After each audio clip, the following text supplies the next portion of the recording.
গোপালগঞ্জ নিয়ে সোশ্যাল মিডিয়ায় নানা ধরনের প্রশ্ন ঘুরপাক খাচ্ছে। একজনে এক এক ধরনের প্রশ্ন করছেন। তার মধ্যে বিশেষ করে যে প্রশ্নগুলো সরকারের কাছে ছুড়ে দিচ্ছেন অনেকেই, সেই প্রশ্নগুলোর কিছু উত্তর সহ কিছু ঘটনাও আপনাদের কাছে তুলে ধরার চেষ্টা করব প্রিয় দর্শক। যেমন ধরেন যে অনেকেই বলছেন জুলাই আগস্টে যখন পুলিশ গুলি চালালো তখন বলা হলো পুলিশ স্বৈরাচারের দোসর অর্থাৎ আওয়ামী লীগের দোসর, তাই ছাত্র জনতার উপরে গুলি চালিয়ে তাদেরকে হত্যা করেছে। গোপালগঞ্জেও একই ঘটনা ঘটছে। গোপালগঞ্জেও পুলিশ গুলি চালিয়েছে বা প্রশাসন গুলি চালিয়েছে। গুলি চালানোর ফলে 4 জনের মৃত্যু হয়েছে এখন পর্যন্ত আমরা জানতে পেরেছি, এবং অনেকে আহত হয়েছে।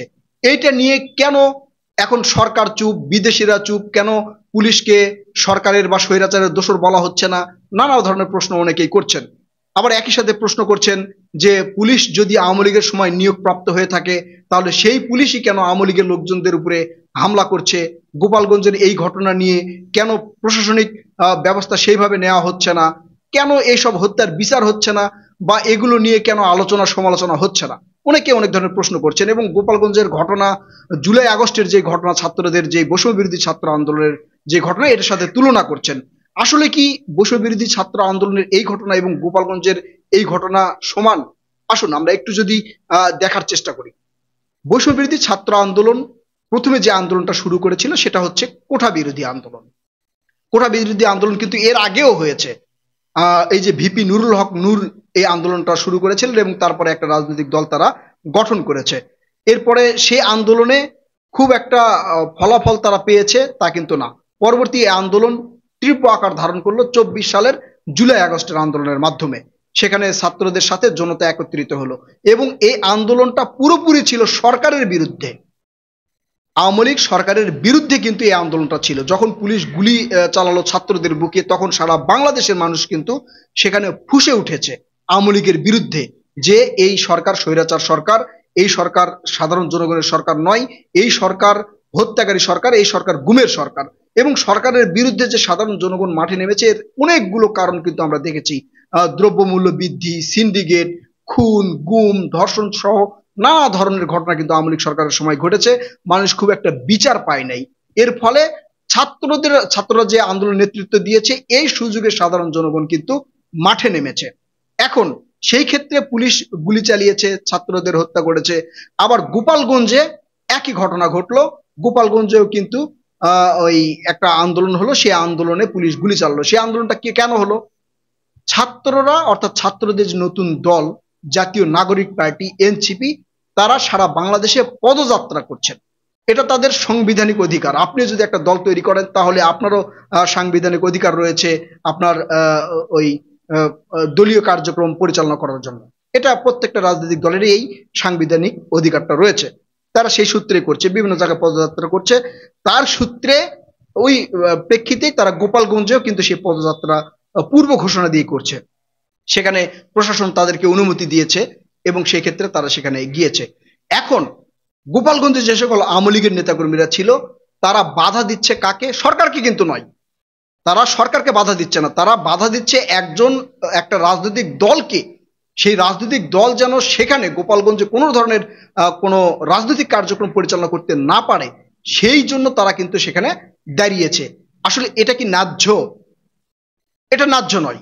আপনি রাজনৈতিক কর্মকাণ্ডের বিরোধিতা করতে পারবেন রাজনৈতিক কর্মকাণ্ড হিসাবে।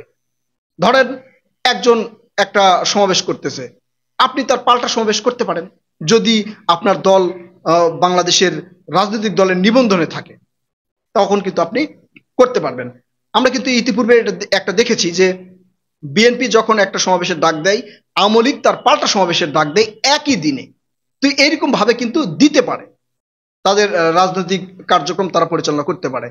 কিন্তু কোন রাজনৈতিক দলের কার্যক্রম পরিচালনায় আপনি বাধা দিবেন, এটা আপনি দিতে পারবেন না। এটা আপনি দিতে পারবেন না। ওই এনসিপির বিরুদ্ধে যদি জামাত দিতে যায়, জামাতও পারবে না। জামাতের বিরুদ্ধে যদি বিএনপি দিতে যায়, বিএনপিও পারবে না। অর্থাৎ রাজনৈতিক কার্যক্রম আপনি কোনো রাজনৈতিক দলের বাধাগ্রস্ত করতে পারবেন না।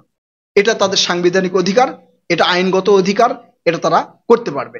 এখন এই এনসিপির যেই সমাবেশটাকে তারা বাধা দিয়ে ধ্বংস করার চেষ্টা করেছিল, যাতে করতে না পারে সেই চেষ্টা করেছিল, এটা কতটা আইনগত ভিত্তি আছে? তার মানে এখানে আওয়ামী লীগের যে লোকজন উপস্থিত হয়েছে তারা কিন্তু অবৈধ সমাবেশ করার চেষ্টা করেছে। আপনারা জানেন যে আওয়ামী লীগের ছাত্রলীগকে নিষিদ্ধ ঘোষণা করা হয়েছে এবং আওয়ামী লীগের যে কার্যক্রম, রাজনৈতিক কার্যক্রম, সেটা আইনগতভাবে কিন্তু নিষেধ করা হয়েছে। সেই ক্ষেত্রে তাদের এই দুটাই অপরাধ, যে তারা এক অপরাধ হচ্ছে কোনো রাজনৈতিক দলকে তাদের কার্যক্রমে বাধা দেওয়া, দ্বিতীয়ত হচ্ছে তাদেরকে নিষেধ করা সত্ত্বেও তারা তাদের রাজনৈতিক কার্যক্রম উপেক্ষা করে সন্ত্রাসী কার্যক্রম এখানে আওয়ামী লীগের লোকজন করেছে।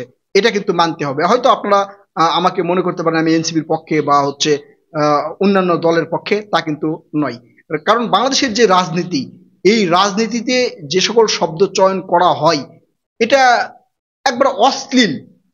মানে বাংলাদেশের রাজনীতি হয়ে গেছে মানে নোংরা শব্দে একবারে ঢেকে গেছে আর কি। আপনারা বিভিন্ন মিটিং মিছিলে দেখবেন কারো প্রতিবাদ যদি করা হয় কি ধরনের, ওই যে টিনের উপর কাউয়া, তারপরে তারেক রহমান ডট ডট, এরপরে আবার বিএনপির পক্ষ থেকে বলা হচ্ছে ওরা রাজাকার আমরা বাঙালি।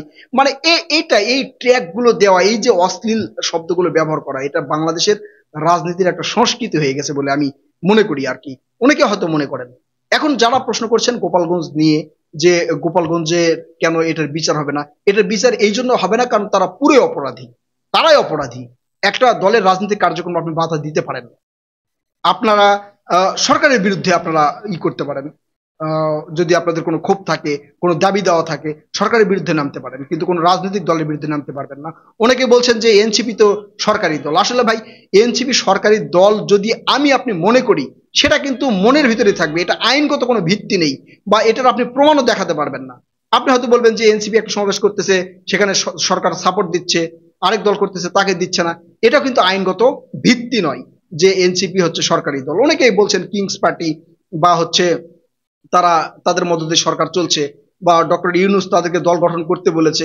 এগুলো অন্য বিতর্ক, এগুলো নিয়ে বিতর্ক নয়। বিতর্ক হচ্ছে গোপালগঞ্জে যারা মারা গেলেন তাদের কিন্তু ময়না তদন্ত করা হয়নি, এই বিষয়টা আমি খুব একটা গ্রহণ করতে পারিনি। কারণ হচ্ছে যে যদি সে সন্ত্রাসী হয় বা হচ্ছে সবচেয়ে বড় অপরাধী হয়, ঘৃণ্য অপরাধী হয়, তার অন্তত ময়না তদন্ত করা উচিত বলে আমি মনে করি এটা উচিত। এবং যারা যারা এই ইয়ার সাথে জড়িত, যেমন অবৈধ সমাবেশ বা এনসিপির টেজ ভাঙচুর বা এই ধরনের যে পরিকল্পনা করে যেই একটা অস্থিতিশীল পরিস্থিতি সৃষ্টি করার চেষ্টা করেছে, তাদেরকে অবশ্যই দ্রুত আইনের আওতায় আনা উচিত। আমরা দেখেছি যে সেখানে প্রশাসন কিন্তু হার্ড লাইনে ছিল। যদিও এনসিপির পক্ষ থেকে বা বিভিন্ন রাজনৈতিক দলের পক্ষ থেকে পুলিশকে নীরব ভূমিকা পালন করতে দেখেছে বলে একটা অভিযোগ করা হয়েছে, সেটা কিন্তু পরবর্তীতে দেখা যায়নি। হয়তো প্রথমে যেমন সকালে সেখানে গাড়ি পুড়িয়ে দেওয়া হয়েছে, পুলিশের 2টা গাড়ি পুড়িয়ে দেওয়া হয়েছে, আপনারা দেখেছেন রাস্তায় গাছ ফেলে আটকে দেওয়ার চেষ্টা করা হয়েছে। তারপরেও কিন্তু সেখানে স্লোগান দিয়েছে হাসনাতেরা, এটাও কিন্তু একটা মোটামুটি ভালো দিক। সেখানে কিন্তু দিতে পেরেছে, প্রশাসনের সহযোগিতায় হোক বা তাদের ব্যক্তিগত ক্ষমতায় হোক। ব্যক্তিগত ক্ষমতায় সেখানে কোনোভাবে যাওয়া পসিবল হতো বলে আমি মনে করি না। প্রিয় দর্শক, আসলে এটাই হচ্ছে ঘটনা। আপনি রাজনৈতিক দলের বিরোধিতা করতে পারবেন রাজনৈতিক আচরণের মাধ্যমে। আপনি ডিরেক্ট কোনো দলের রাজনৈতিক কার্যক্রম বন্ধের জন্য আপনি কোনো কিছু ব্যবস্থা গ্রহণ করতে পারবেন না, এটা বেআইনি। আর এই ক্ষেত্রে যদি প্রশাসন ব্যবস্থা নেয়, সেখানে যদি কেউ মারা যায়, আপনি প্রশাসনকে দোষ দিতে পারবেন না। আপনি সরকারের বিরুদ্ধে যদি নামেন, সেখানে যদি প্রশাসন বাধা দেয় বা হচ্ছে ওই হত্যাকাণ্ড ঘটায়, সেই ক্ষেত্রে আলোচনা সমালোচনা করা যেতে পারে। প্রিয় দর্শক, ভালো থাকবেন, কথা হবে নতুন কোনো ভিডিওতে। আল্লাহ হাফেজ।